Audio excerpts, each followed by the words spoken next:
Praying a lot. And I called my sister Cheryl in California. She could see the news because we had already lost power. So she could see the news in California on CNN, and she was giving me the update. But this was before it actually full-blown hit us. And she said, Phyllis, it's 30 minutes away. So I hang up, I'm praying. I'm getting my husband prayed up, I'm getting me prayed up. I'm like, Ron, you know what I never thought about? God's will. What if this is actually God's will for us to die right now, for this to be the time for us to die like this?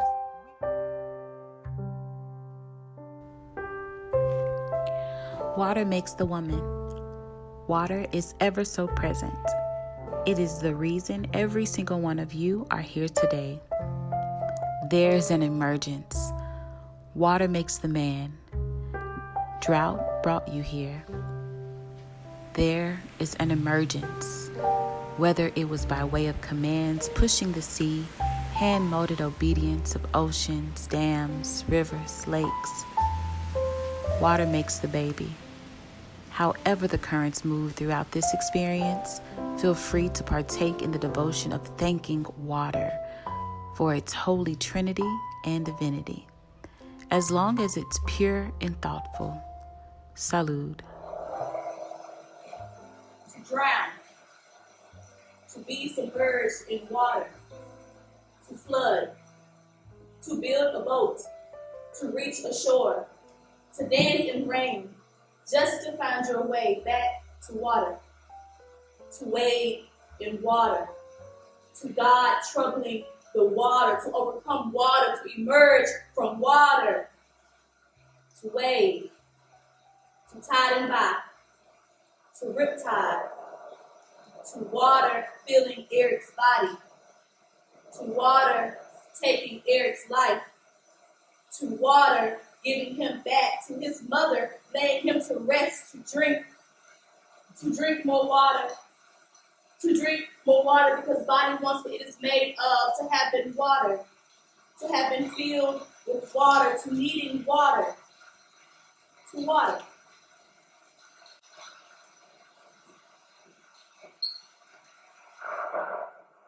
There is a wreckage left in specific lands, left by specific people, landed on specific bodies.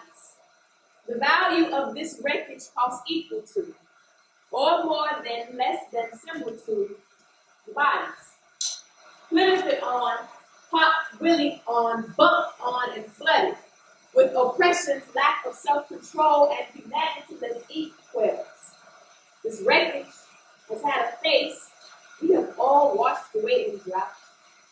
Memory loss, the side effects, left specific bodies with capabilities imagined to be just how they are.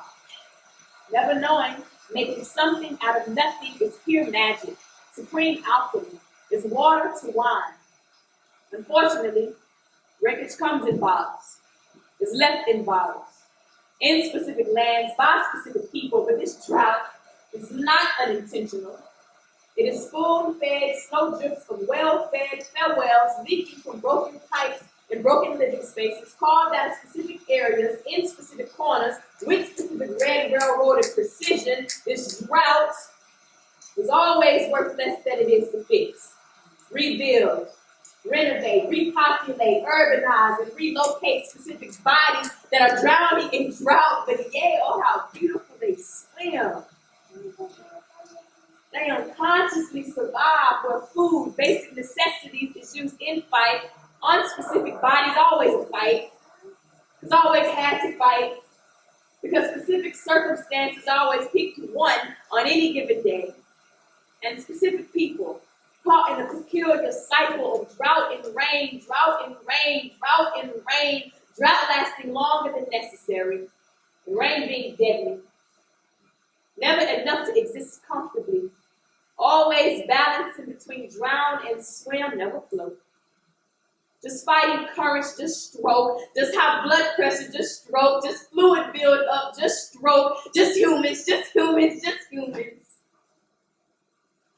Never needing more but than to be just human.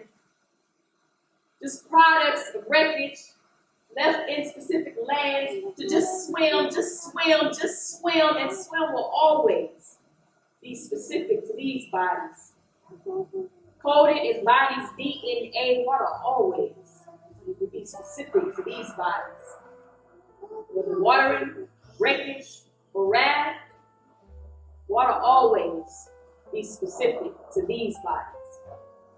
Water makes the woman, water makes the man, water makes the babies, water makes the land. Spilled out the mouths of copper-filled fountains, folks full of bullshit wish for love and throw pennies. They won't speak of flint but throw stones. We cousins, cause where we come from, the same waters.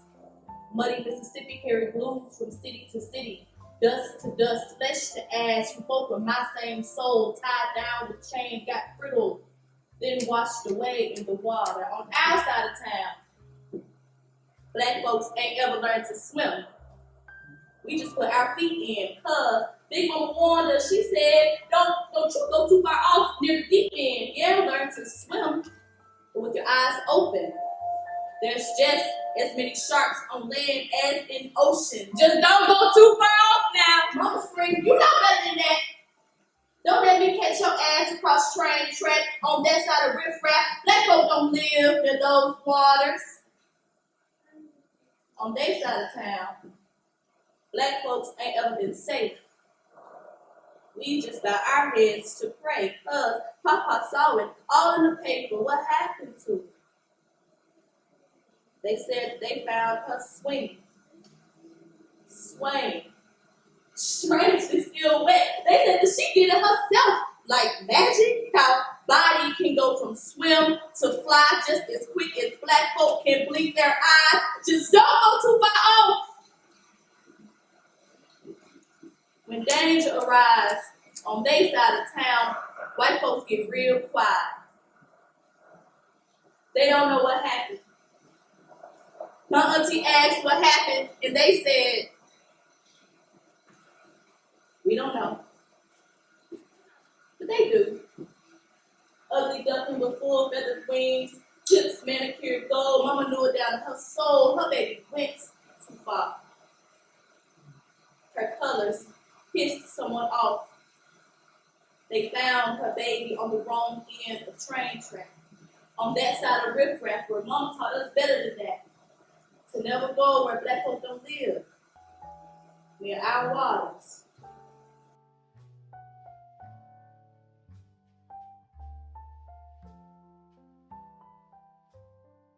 If God gave everything life, and light was food to grow, and water is air to breathe, you'll need both. To keep from drying out, you'll need to stay hydrated. The irony in needing too much and you will drown. Drink plenty of water anyway. Rather be safe than sorry, because thirst is tricky like that. No long before you were thought of. Considered rather. Many, many wounds ago, God knew that you'd be you. And that makes you special. Or at least considered rather good enough for man is neither here nor there. You were created on purpose. Or rather by design, either way, you were considered. Because in the beginning, there was nothing. Until God made it something, gave it word and light, day into night. Water came later, after validation, but before shame, to cleanse you off and fill you up, all at once a reminder that God did not create evil. Rather, the parameters for good, and you were considered. Life as a balancing act can seem uncertain, wobbly some days. That's why we drink water. To rid ourselves of our own thirst. A loose core is the devil's playground. Don't get caught up, work it out. The only wars we're fighting are those we wage against ourselves. When you, considering how God gave everything life, and light is food to grow, and water is air to breathe, you have both. Look deeper. The irony in needing something that you already possess. Remember, what does not drown you cannot kill you. Drink plenty of water. Be safe. Never sorry, because thirst can be tricky.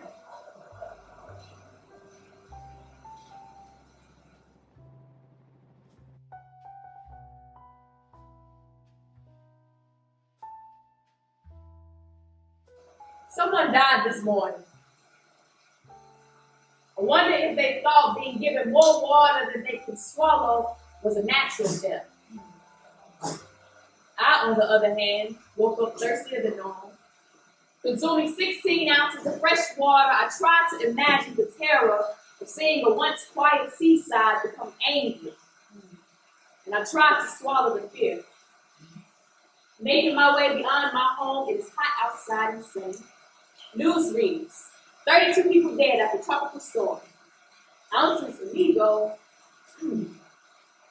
while gallons of myself are hopeful, because 10 plus years ago, the news screamed thousands dead after tropical storm and hundreds more in need of rescue.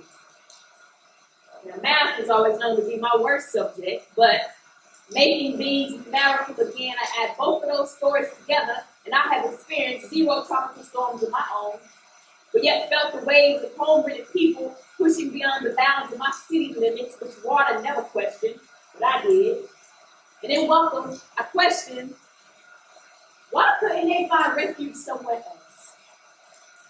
And the Mississippi jumped up from its bones and slapped me and said, no man is refugee on land its ancestors tilled. You think you too good just because I ain't swallowed you yet? Oh, you forgot you can't swim.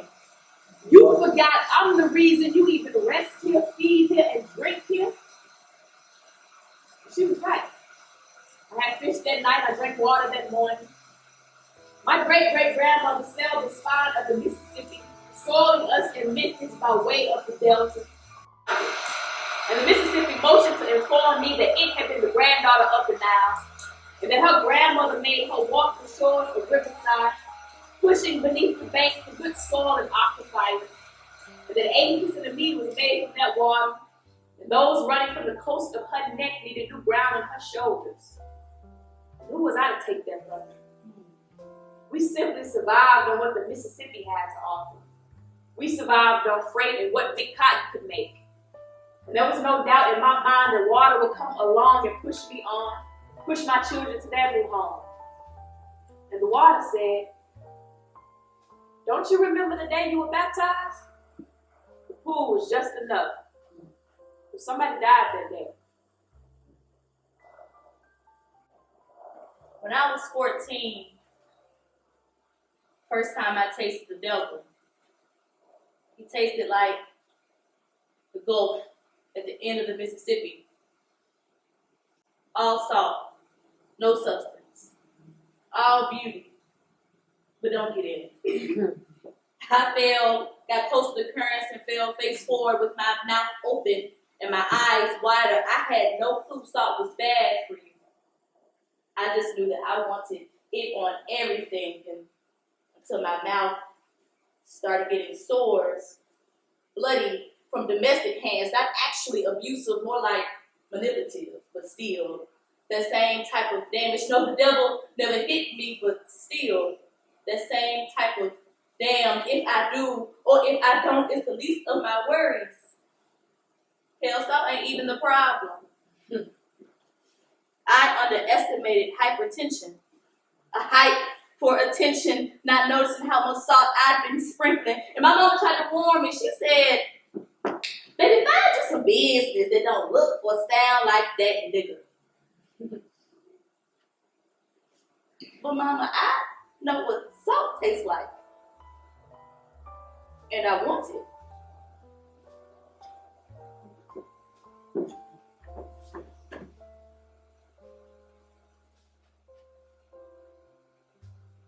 My grandma said, when you die, the creek rise. I believed it.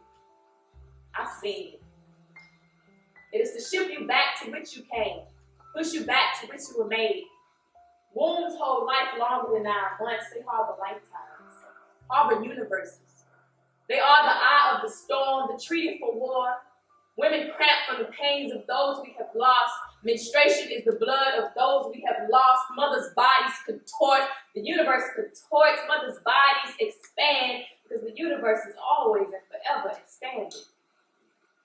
How selfish of women to nourish all that is great from within. How selfless of women to have their bodies borrowed, bruised, and broken from within. There is no greater pain than giving birth and watching death. Every mother that has saw blood, smelt blood. Every mother that has saw blood, felt blood. Every mother that has saw blood, tasted blood. Only to have their eyes bleed from the sight of seeing their baby be caught by the creek, being made the ultimate sacrifice, just like their mothers' bodies. Mothers would break their body open again just to put their baby back in. Just a couple seconds longer, just one contraction shorter, just another birthday swimming, not creaking. The strength of mother is a godly possession. Adam's umbilical cord filled his body with bone, with rib. It is God that hurts him all of this. And mother masks the crease of tears that break the levee of lids, with embracing thoughts of knowing their baby in a better place, regretting giving them to the world when the safest place is inside the mighty waters of womb, but blood ain't stronger than water. Blood breaks. Blood loses form. The creek never breaks or loses form. It forever flows from womb to die is to live in another state.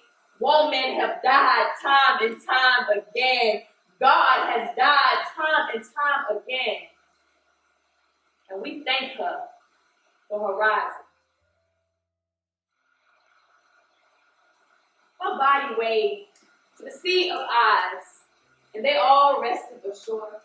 She was love spell bottled in shipwreckage, begging for more. Her body waved, her body swayed, her body hit loud. Man body stood still, Dance, girl. Baile, mama, baile. Engoma se chana, engoma se chana. They looked to her for salvation and peace. She swayed like she'd eaten them for breakfast and regurgitated them for lunch and pushed them further for dinner, like she would always do. This is her cycle. This is her moon. She dances when the moon tells her to. The moon howls, baile, mama. Engoma se chana, engoma se chana. So she obeyed, and they come, and she swayed, and they obey, and she ain't never felt bad for no victim. But she knew she could heal them. All that she ate, she birthed again. That is why she hold them long enough for them to learn what she got to teach them. And everything she puts out can swim back to her, can stroke, can save themselves, can dance with sand in their toes. Her moves make them better. She tells them, now ain't no sailor ever learned how to sail in good weather. So she swayed. And she swayed, and all the while the moon howls, baile, mama, oh please, baile, mama. Engoma se chana, perfect boy, engoma se chana. So she danced, and it rained, and all that thirst drink, because she danced, and it rained, and they praised both dead and alive. We always thought men were the first on the moon, but woman was always first to move, to cycle, to move, because woman has had power to bear water. I mean, how else would she have cleansed Jesus' sins? And yours. She cleanses herself, and her body waves, and the moon howls, baile, mama, engoma se chana, and the men howl, baile, mama, engoma se chana, and the women howl, baile, mama, engoma se chana. She is honored, and she is at peace. And the sun rises and the winds decrease. But she still dances. She still baile. She still engoma.